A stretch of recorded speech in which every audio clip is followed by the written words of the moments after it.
ऑफिसवरून आल्यानंतर डायरेक्ट किचनमध्ये घुसावं लागतं, कारण का जर बसली ना का मग सगळे कामं अडून राहतात.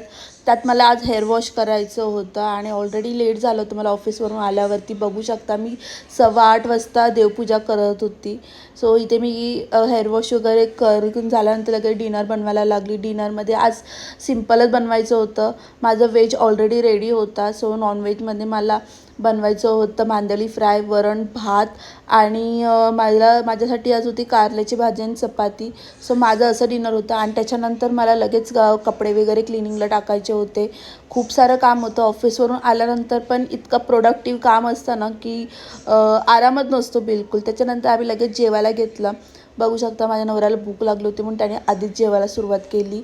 आणि इथे मी माझ्यासाठी जसं की बोलली तुम्हाला, कारल्याची भाजी, चपाती आणि पापड हे माझं आजचं जेवण होतं. जेवण जात नाही कारण का नॉनव्हेजनीच मला जेवण जातं.